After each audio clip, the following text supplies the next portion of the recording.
Welcome to Lumon, a nimble new refiner. Hello, refiners! Welcome to this week's video, which is going to be just full-on deep dive theory crafting. So I'm not going to be covering everything that happened in this episode. Instead, I'll just be focusing on a couple of details that really stuck with me, and then deep diving into a theory iceberg style analysis to share some of the thoughts and theories I've had since watching this episode. Basically, laying it all out for you so you can see what I've pieced together and where my thinking is currently at. I believe these key details unveil entirely new layers of hidden clues that reveal the truth about Keir Eagan, the Eagan family, and Lumon's history. Maybe you'll agree with some of my theories, maybe not, or maybe they'll even spark some new ideas of your own. Either way, I'm really excited to share them with you. So join me as I delve deeper into the latest episode of Severance, Season 2, Episode 9, The After Hours. Now let's get into it. So we're immediately jumping into the theory iceberg. So at layer 1, we have the painting on the plate. And I think this single image on this plate is revealing the entire history of the Eagan family. So let me explain. So for me, I think the image is depicting a noble child under the supervision of two governesses. The child's clothing is distinctly 18th century noble fashion, especially in France and England, right in the middle of the time period that's known as the Age of Enlightenment, which is roughly between 1740 and 1780. So this period of the Age of Enlightenment was marked by an explosion of ideas that centered on reason, education, and human progress. But just as important to the Enlightenment era was an unprecedented focus on a particular set of values, attitudes, and beliefs, which sounds really similar to the whole ideological framework of Keir Eagan's teachings in the whole religious sense. So like the Four Tempers, the 9 core values, the Enlightenment era promoted the idea that people could be shaped, guided, and controlled through structured principles. However, while the Enlightenment thinkers championed knowledge and self-improvement, aristocratic families used this same ideology to justify strict social hierarchies and ensure that their children adhered to preordained rules. So noble families across Europe and in other places of the world placed an obsessive emphasis on shaping their heirs. Aristocratic children weren't just raised, they were molded into future rulers, scholars, business leaders. So their upbringing wasn't about personal freedom, but about ensuring they upheld the dynasty's, the family's ideology. And that's where governesses come into it. So, governesses, tutors, religious mentors, these kind of people were responsible for shaping a child's beliefs, mannerisms, and worldview, and their education was rigorous, structured, and heavily controlled. Now, when we look at the painting on the plate, these two governess-like figures are wearing more older, conservative-style dresses with pointed hats, which somewhat resemble Puritan or early Protestant clothing, which were styles known for emphasizing discipline, obedience, and moral rigidity. And as I said, these type of roles that these women had, they weren't just caretakers, they were enforcers of family values, ensuring that the next generation conformed to the family's expectations. So here is where we see a kind of paradox in the Enlightenment era. So the Enlightenment era emphasized rationality and progress, but noble children were being educated to be intelligent and informed, yet were still trapped within the rigid traditional structures of their family legacies. So when I see this painting on the plate, I think it's showing the idea that the child of the family must be tamed to fit into a predetermined role. But here's another detail, right?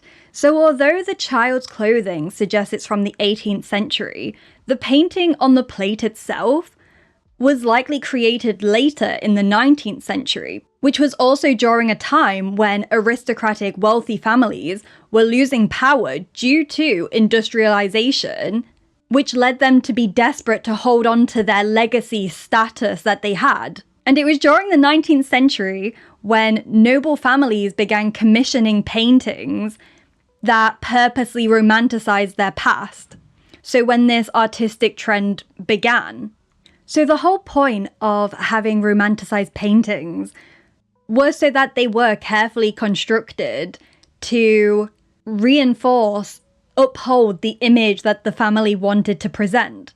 So historically, romanticized paintings were often used in propaganda, religious settings, and in myth-building scenarios. They were meant to glorify the figures shown in the images, the events shown, the ideologies, the messages. And then these images could be used as a method of influence and control. And of course, what does this sound like in the show? It sounds like the images we have seen of Keir's history. All of the paintings seem to be depicted in this romanticized way. They feel manufactured, idealized, like they're supposed to portray a specific message. And of course, with everything I just explained about the historical context of romanticized paintings, it obviously fits into the whole Lumon control, making sure everything is curated to fit the narrative that they're pushing onto their workers. But let us bring it back to the painting on the plate. The painting style of how it's somewhat romanticized makes it feel like it was created in the 19th century, despite the child's clothing being from the 18th century. So having this already kind of romanticized past imagery, I think we're seeing it on this plate because it's like a family heirloom that stayed in the Eagan family. And just to say, I think it fits into being romanticized because the woman in the blue dress, she's kind of smiling-ish, and no one's really looking in pain or in fear. There's obviously a bit of conflict going on, but it's still this like very soft conflict. So that's why I'm interpreting it to still fit in this like romanticization painting style choice. So if this plate is a family heirloom of the Eagan family, who is this in the picture? Is the child Keir Eagan himself, or is it perhaps an even older ancestor? But we have to ask, why is Helena using this plate? Given how much control her father has over her whole life, I assume he's making her use this plate. And I think it's because the child in the painting represents her. She is the child of the family, and he still sees her as a child who needs to be tamed, molded into the right kind of person, the person who is supposed to uphold the Eagan dynasty and its ideology. And just as a quick little additional imagery symbolism thing, the colour choice is obviously intentional as well, with the two governess-type women, with one of them wearing blue and the other red. And as we've seen in the show, red represents the outie, the outside world, blue, Innie, Lumon. So we could see this as Helena is the child in the middle, and we have both her Innie and her outie both trying to control her, both trying to control the physical body that they both inhabit. So as a little summary of this layer, this isn't just a decorative plate, I don't think. I think this is a message that is passed down in the Eagan family to the children as a reminder of who they're supposed to be.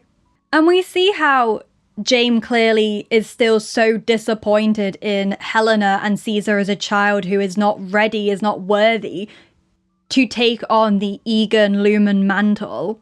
Because he says, I wish you would take them raw, which is obviously expressing his disappointment in something so minuscule like eating eggs. And it's obviously a reference to Keir Eagan having 3 raw eggs for his breakfast each morning, and how he's disappointed that she's not being like Keir Eagan, maybe like the rest of the Eagan family. But if I'm right about Keir's, the Eagan's family history, based on what this painting presents, then I think we need to re-examine everything we've been told about Keir's history. So let us now go down to layer 2 and explore the truth about Keir Eagan's upbringing. So according to the Severance wiki, Lumon's official records say that Keir Eagan was a self-made man who rose from poverty to build the Lumon empire. His history shows him as a sickly but determined child who overcame hardship, fought through brutal labour conditions, and ultimately transformed the medicine, healthcare, pharmaceutical industry. So here's the official timeline of Keir's upbringing that we're told. So he was born in 1841, and before the age of 12, so pre-1852, it's said that he was susceptible to bruising due to his parents' close biological relationship. He suffered from tuberculosis, a disease often associated with poor living conditions, and we see this depicted in the painting titled The Youthful Convalescence of Keir, where we see Keir Eagan laying in a wooden bed, the room lit by a single candle, which is held by either a nurse or a maid. His head is wrapped in a white bandage, and crouched by the candle is a man, likely a doctor, that seems to be removing a blanket or cloth from Keir's loosely folded arm. Another nurse or maid stands at the opposite head of the bed, and a male and female figure kneel at the bed, praying, possibly Keir's parents. Now just make a note of how many people are depicted in that painting, because it's going to be relevant as we delve deeper. So then in 1853, at age 12, Keir apparently worked for a furniture tycoon who regularly beat workers with a chair leg. So this was him doing child labour factory work at age 12.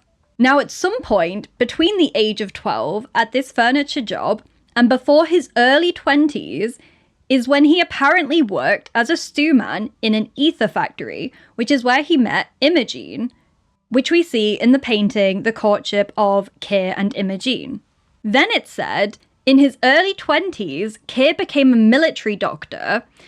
So this would put him, if we're saying he's like 20 to 24 years old, this would be between 1861 to 1865, which are the exact years of when the American Civil War happened.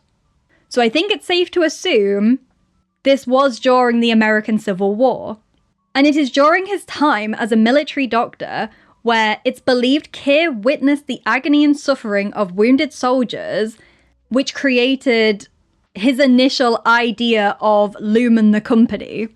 Because then, in 1865, at age 24, Lumon was founded. And there's a quote about Lumon that says, evolving from a humble pharmaceutical company into an influential pioneer in the biotechnology industry.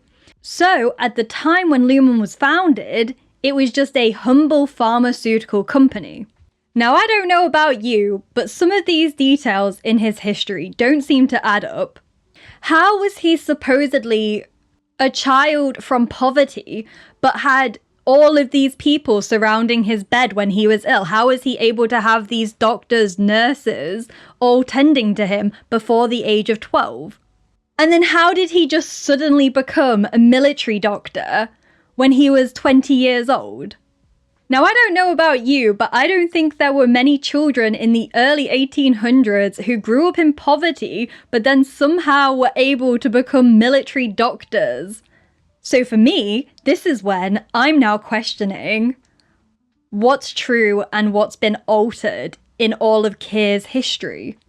Now, as I was thinking of this and trying to piece together what Keir's actual history might have looked like, I ended up thinking about President Snow from the Hunger Games, okay?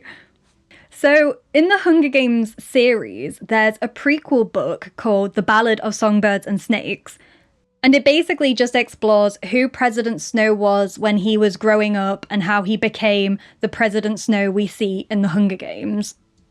Now, President Snow came from a noble family, a very wealthy, rich, high-status, powerful family. But we see that a war happened in the story. his father died and the Snow family lost all of their money. And we see this when we jump forward to President Snow being, I think he's like 16 to 18 kind of age, because he's like still in school, but it's towards the end of his school stuff. And we see that the apartment him, his cousin, and his grandmother are living in, despite it being a very spacious place, probably in a very nice location, the inside of the apartment is desolate. It's empty. There's hardly anything in it. They barely have any food.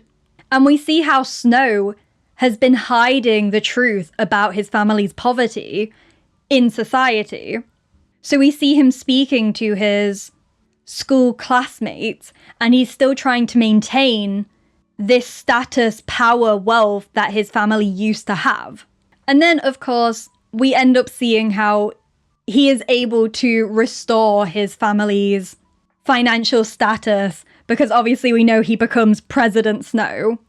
But the point here is that he was once a child who was born into a wealthy, highly respected family, but suffered financial decline and had to maintain this illusion of still being wealthy in society, and then somewhat becoming a self-made man to rebuild his family's power back up. And essentially, I think that would fit in to all the Keir history stuff that we've seen. Like, maybe there were elements of poverty in Keir's background. Like, maybe he did work in that furniture shop when he was 12, and he did end up becoming a self-made man when he built Lumon. But I think the fact he had so many people around his bed in that painting of him being an ill child, as well as him becoming a military doctor at age 20, these seem to indicate the Eagan family already had a certain level of at least status going for them. And obviously, I think this fits into the painting on the plate, showing how the Eagan family were this aristocratic type family in the past. And another detail of this aristocratic family lineage can be linked to the fact that it's said Keir bruised easily due to his parents' close biological relationship. Now, these close biological relationships were very common in royal and aristocratic families in Europe in the past. Like, royal bloodlines were kept pure through inbreeding, which obviously led to a variety of genetic disorders like hemophilia, fragile bones, weakened immune systems. Everyone knows about the Habsburg jaw, which was a result of excessive inbreeding in the Habsburg royal family. So I think this does prove that Keir's parents had a close biological relationship, probably because they were an aristocratic family, which obviously led to his illnesses as a child. Now, as we're trying to piece together the truth of Keir's past and his timeline, let us go down to layer 3, where we're going to explore Keir, Eagan and Ether.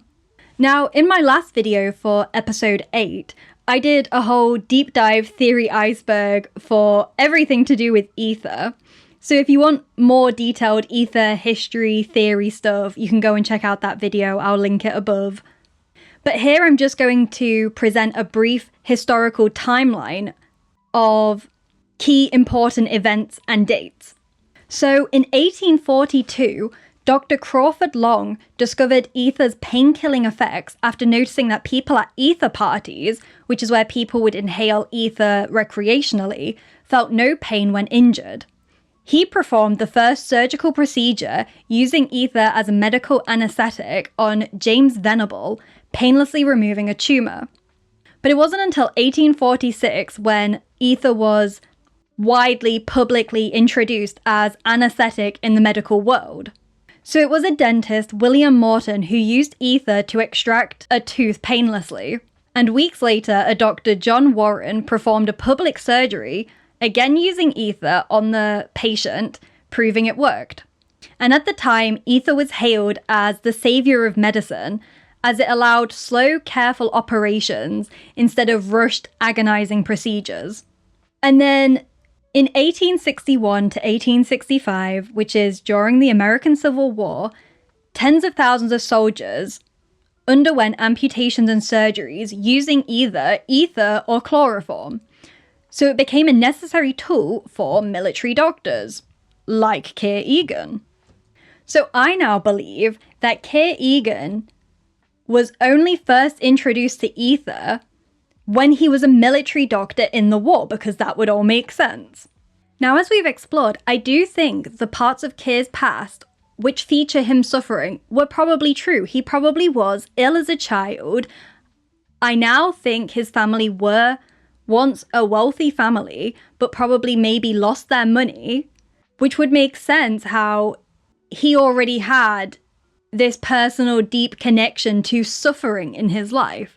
So then if he's a military doctor in the Civil War, seeing how essentially suffering can just be eliminated from these soldiers, that's gonna obviously spark the entire idea catalyst for Lumon of, this is amazing, we could eliminate suffering from everyone with ether.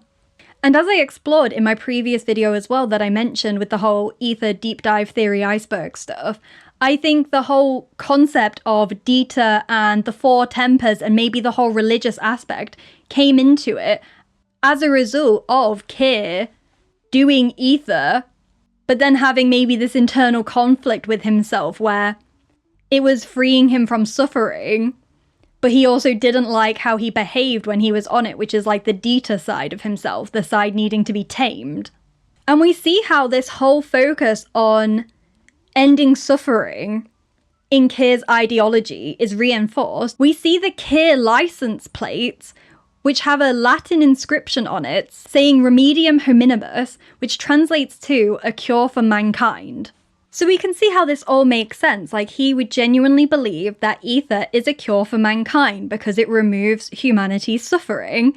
And once he started the company of Lumon, I think this is when he probably then began seeing himself as a savior figure of having this god complex. And if he already has this like aristocratic family background, but went through like losing the money, having to rebuild up his family wealth, he's going to be like President Snow in the sense of developing this mentality where he genuinely sees himself as a savior, as the religious figure, having a god complex. So now I'm obviously thinking all the religious cult stuff happened after Lumon was founded, and it's all because this one man genuinely kind of indoctrinated himself to believe, I am doing God's work. I am curing mankind. I am relieving everyone of suffering. You all should bow down to me and follow me. So now that we've explored Keir Eagan's potential aristocratic past, his Civil War medical career, and his godlike obsession with removing suffering and being a cure for mankind, we now need to go down to the next layer of his history. So let us go down to layer 4 and explore the history of Lumon and child labour, and how I think Lumon was built on and based on real-world child labour exploitation during the Industrial Revolution. Now, I think this is important to briefly explore because, again, according to Lumon's history of Keir Eagan, he apparently met Imogen while working at an ether factory. But as we've discussed, the history of Keir Eagan seems to be unreliable. So this whole section is basically trying to uncover the truth about Keir Eagan and Imogen, as I don't believe the truth is what has been depicted in the painting, The Courtship of Keir and Imogen. So with the period of the Industrial Revolution, in the UK, the entire period of 1750 to the 1900s is referred to as the Industrial Revolution. But in the US, there is the early Industrial Revolution, which started in Britain, but then a later, more advanced phase, which happened in the 1870 to 1914 time period, was called the Second Industrial Revolution, or the Technological Revolution. So the following information I'm about to delve into is about Britain during the Industrial Revolution time period I just said, but I'm sure it would have been a similar situation during Keir's time in the American Second Industrial Revolution period. So factories in the 1800s were basically centers of abuse, exploitation, and suffering. Many of these factories employed young children, and as Cobell said herself, she worked in the ether factory at the age of 8. And there's direct evidence that shows children working at the age of 8 in these kind of factories. Not a one-to-one with an ether factory, but just factories in the Industrial Revolution in general. And during this time period, young girls were frequently married off at young ages, trapping them in a life of servitude. So, I found this Independent article from 2010 titled, "Revealed, Industrial Revolution was Powered by Child Slaves." And the whole article highlights how important child labour actually was to the success of industrialisation. So, an Oxford professor, Jane Humphreys, found that child labour was much more common and economically important than previously realised. Her research reveals that by the early 19th century, more than 1 million children were part of England's labour force, around 15% of the total workforce. Approximately 350,000 of these children were between the ages of 7 and 10. Factory owners deliberately sought child workers because they were cheaper, more obedient, and easily controlled. She also found that by 1791 to 1850, around a third of 8-year-old working class boys were already in the workforce. Many child labourers weren't paid at all. They were simply fed and housed in factory dormitories, making them, in effect, child slaves. Factory owners, especially in remote areas, preferred children as workers because they were easier to control and exploit. So the Industrial Revolution not only relied on child labour, but also reshaped family structures, leading to increased abandonment, single-parent households, and extreme economic pressure on mothers to send their children to work. Now, these brutal realities of child labour were so widespread that they became a central theme in literature. Charles Dickens' novel, Oliver Twist, from 1838, offers an unfiltered depiction of the exploitation of orphans, including child labour, abuse, and recruitment into criminal enterprises. Dickens himself had experienced child labour firsthand, working in a blacking factory at the age of 12 after his father was imprisoned for debt. Oliver Twist shed light on the cruel treatment of children during the Industrial Revolution, contributing to public discourse on child labour and social reform. And another Dickens novel, Hard Times, from 1854, expands on this theme, focusing not just on physical exploitation, but on mental conditioning, where education becomes a tool for controlling and shaping children into obedient, unthinking workers. The novel opens with the voice of Thomas Gradgrind, the rigid schoolmaster, proclaiming his philosophy. Now, what I want is facts. Teach these boys and girls nothing but facts. Facts alone are wanted in life. Plant nothing else and root out everything else. You can only form the minds of reasoning animals upon facts. Nothing will ever be of any service to them. This is the principle on which I bring up my own children. This is the principle on which I bring up these children. Stick to the facts. Now, I just have to say, just that little bit of dialogue alone, so much can be linked to what we've already seen in Severance. Like the line, plant nothing else and root out everything else. That's reminding me of the scene from the last episode with Sissy and Cobell and her saying, like, I thought you were a flower to bloom, but you're just a weed. And then the line of, you can only form the minds of reasoning animals upon facts. That reminds me of earlier on in the season when Helena refers to the Innies as animals after Irving tried to drown her. And then the line, this is the principle on which I bring up my own children.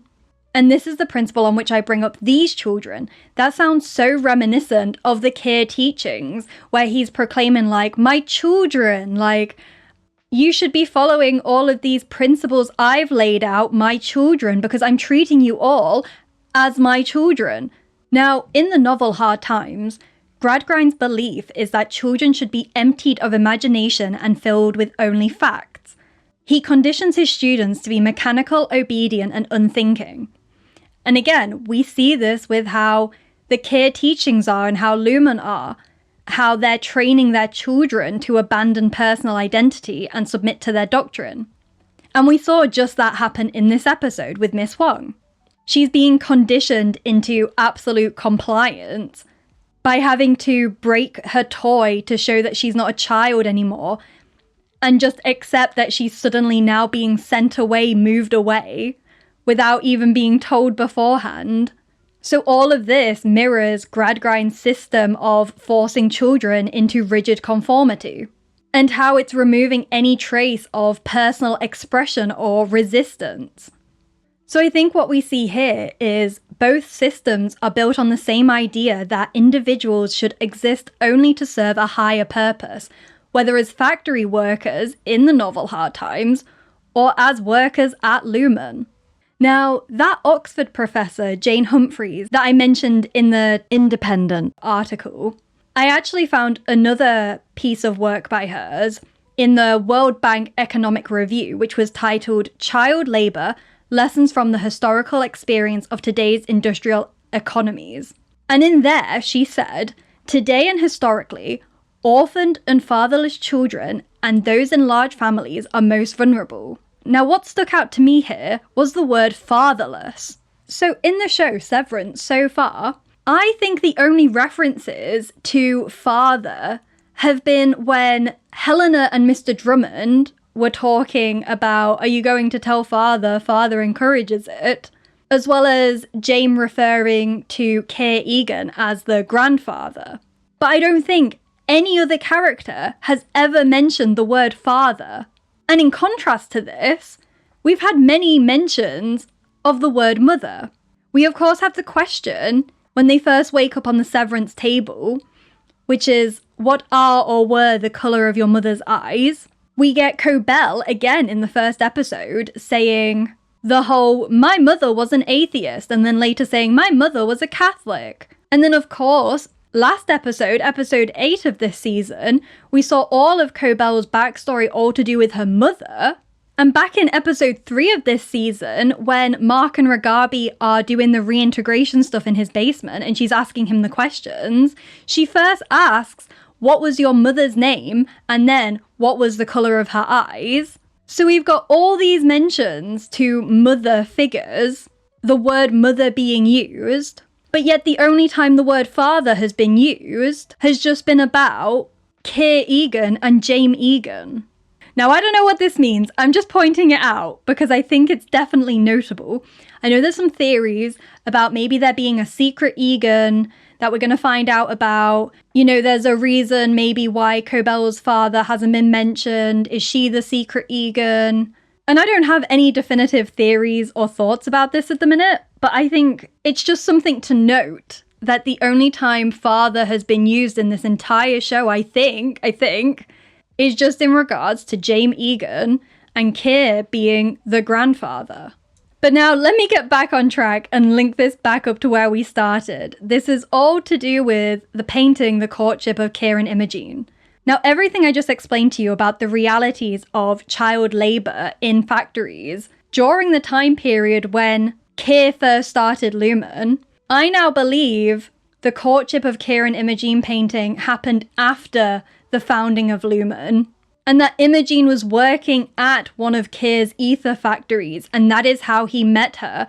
And could this be a potential child bride situation? Yeah, potentially. I don't know what her age was, but it's seeming likely because we also saw in episode 4 of this season, in Woe's Hollow, for some reason Woe was depicted as half the size of a natural woman, so invoking this child bride imagery. So there does seem to be something going on with Imogen representing Woe, and Woe being depicted as almost like a child bride.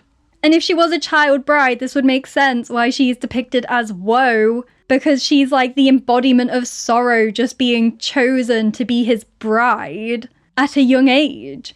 But now that we've explored Keir Eagan and Lumon's history and how he became an industrial zealot type figure, there's another layer that I would like for us to uncover. One that takes us into an entirely new realm of speculation. So let us go down to layer 5, where we're going to examine another one of the most interesting scenes in this episode, which is Ms. Cobell's reference to Miss Marsha White.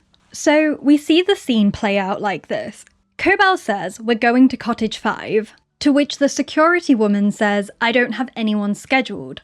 Cobell says she's one of James, and that no one's to know. Then she says, "Miss Marsha White, 9th floor," which is obviously the main key phrase here, as the security woman lowers her flashlight, so she stops being as suspicious as she was, and she says, "Specialties department," to which Cobell completes the secret code by saying, "I'm looking for a gold thimble."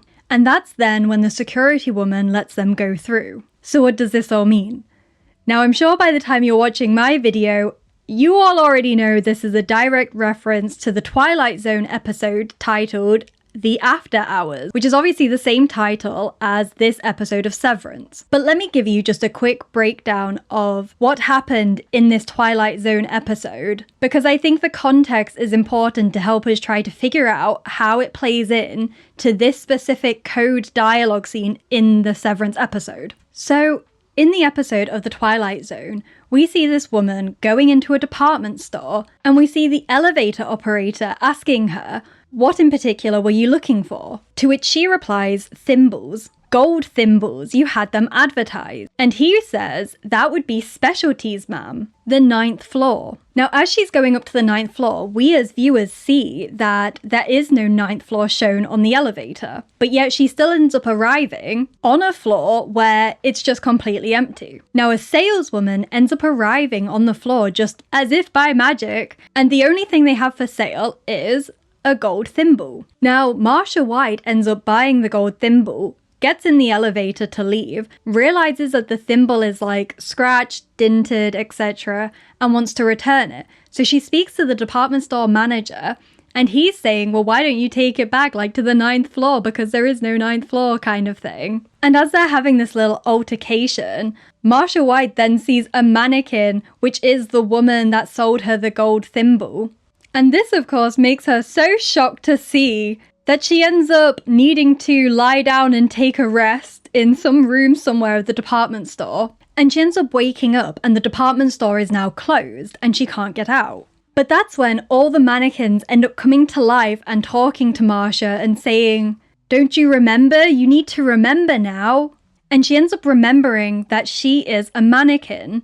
And in this store, it seems like all the mannequins just take it in turns to experience living a human life for a month, but then they have to return, become a mannequin again, so then the next mannequin can go out and live a human life. But of course, in Marsha White's case, she completely forgot that she even was a mannequin. So the whole point of the episode is to show that Marsha thought she was a human, but she actually wasn't. And her time being a human was only temporary, and she had forgotten her true nature, which was being a mannequin. And she had no memory of being a mannequin until she was forced to remember. But now, what does all of that mean in the context of this episode of Severance? Now, the whole 9th floor specialties department thing is basically telling us that Cottage 5 has to be an ultra classified area that technically doesn't exist, like on paper in the books, since in the Twilight Zone episode, the 9th floor technically doesn't exist. So Cottage 5, therefore, doesn't technically exist.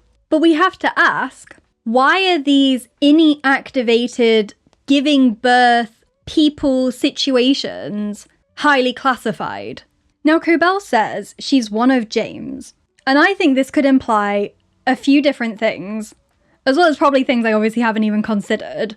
But here's where I'm currently at. So option 1, maybe one of James just refers to one of James's wealthy elite friends that have been severed, like the senator's wife Gabby in season 1. So it could just be code for these wealthy elites that have the severance chip and use it for childbirth like Gabby Arteta did. But Cobell also says Cottage 5, And we end up at Cottage 5, and Cottage 5, inside we see a painting of Keir Eagan on the wall. So I don't know if the wealthy individuals that have the Severance chip and are using it for childbirth would be assigned a Keir Eagan decorated cabin. That might be a bit too heavy-handed for them. So I'm thinking cabin 5 has to be an Eagan family only type cabin, which leads me on to the second option, which is, could this be a place where Innie workers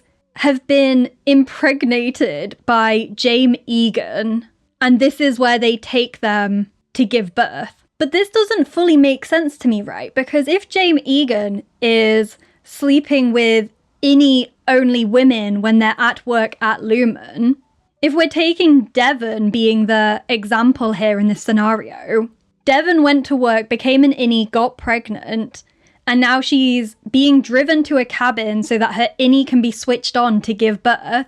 So then Devon's outie is just in this car being pregnant and is just okay with all of this, is just going along with this. And why would they need the Innie to be switched on to give birth? Like, the whole point of this is it's the Innie being switched on in cabin 5 who is the one giving birth.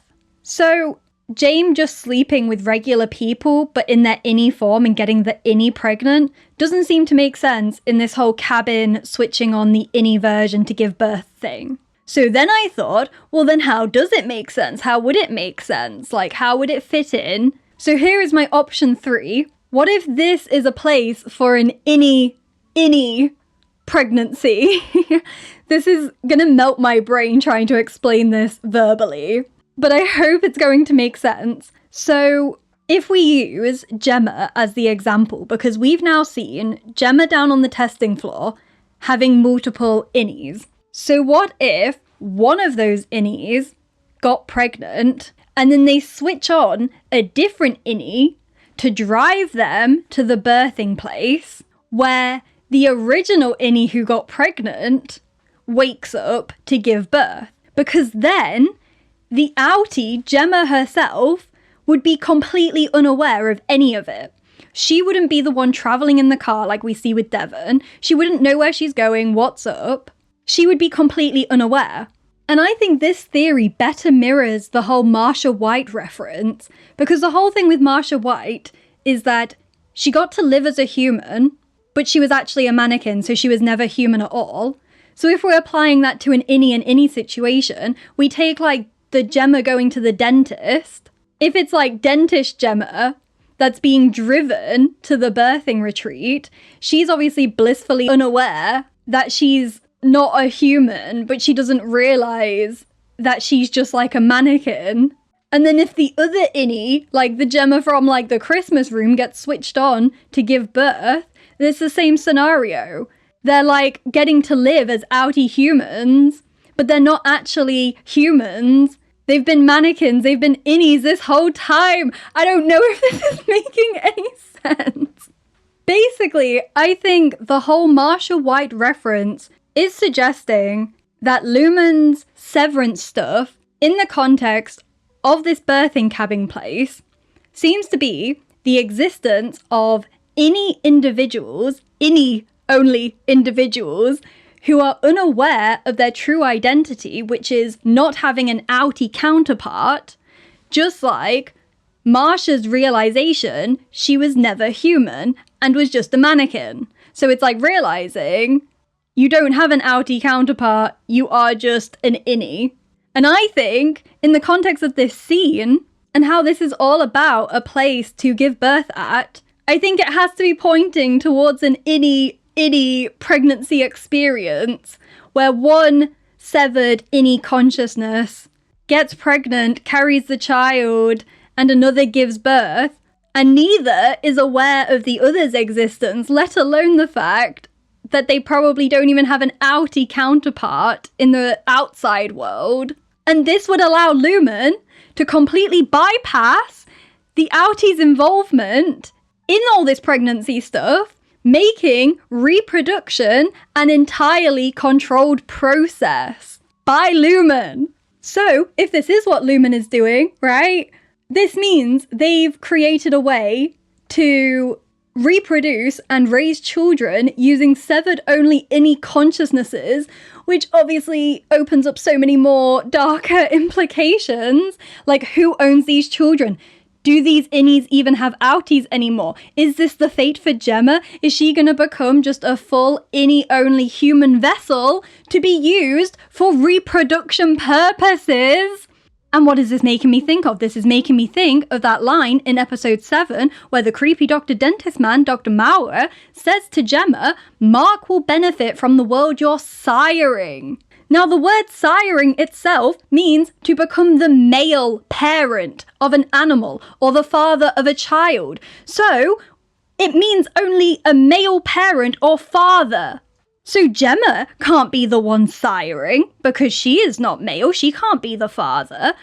And what does this link back to? This links back to everything I was saying in the previous layer about how the word father in this show is only used in context of the Eagan family.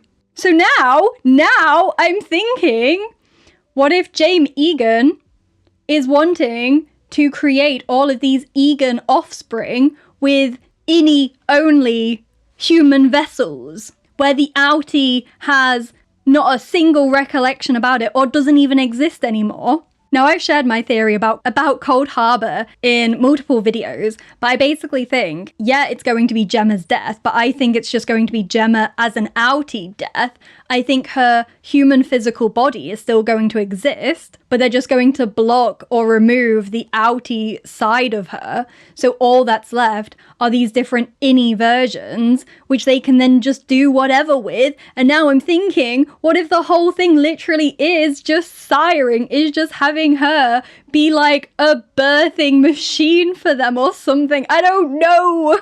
Hello, sorry, editing me just jumping in here for a moment. I apologise if I startled you with the sudden change in my vocal tone and volume. This is my evening voice. I just wanted to quickly add something that I'm now thinking about to add on to all of this as well. So with all of this potential James Eagan impregnating Innie consciousness, human body, vessel, reproductive stuff, it's making me think of two more things. Okay, so first thing, what if this is what all the hints this season towards baby stuff has been about? You know, all the baby stuff, like the babies in the intro sequence, the baby Keir Eagan, the other, like the restaurant Zufu, all the baby stuff. And everyone's been thinking it's probably going to be about Helena being pregnant.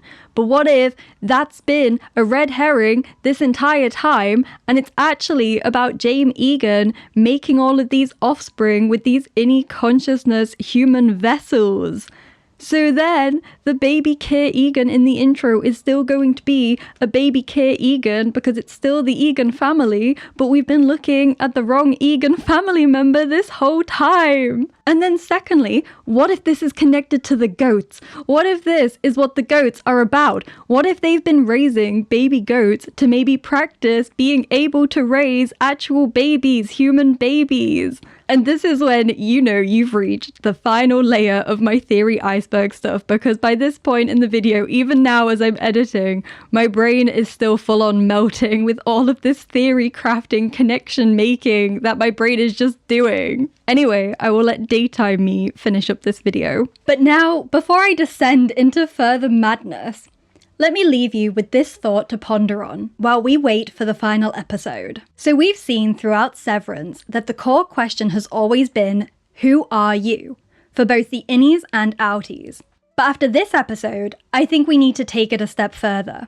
If a person has no memories of key events they experienced, are they still the same person? And if Lumon can manufacture fully Innie-only beings, does that mean identity becomes just another corporate product? And if Cold Harbour does erase the outie self completely, does the remaining Innie-only consciousness even count as the same person anymore? Think like the ship of Theseus. So I don't think the question is, who are you anymore? It's, who decides who you are? Because right now, I think that answer is Lumon. But those were just all of my thoughts and theories about the latest episode of Severance. But let me know what you think. Do you agree with the things I shared in this video? Do you disagree? Whatever thoughts you have, just let me know in the comments below. And be sure to like and subscribe if you enjoyed this video, as that lets the algorithm know you'd like to see more of my content as I continue covering Severance throughout season 2 and beyond. And now, if you've made it to the end of this video, congratulations! You have now reached 100% on your file. A handshake is available upon request. And as always, I love you, but now I must away, for there are others who need me around the world. Goodbye.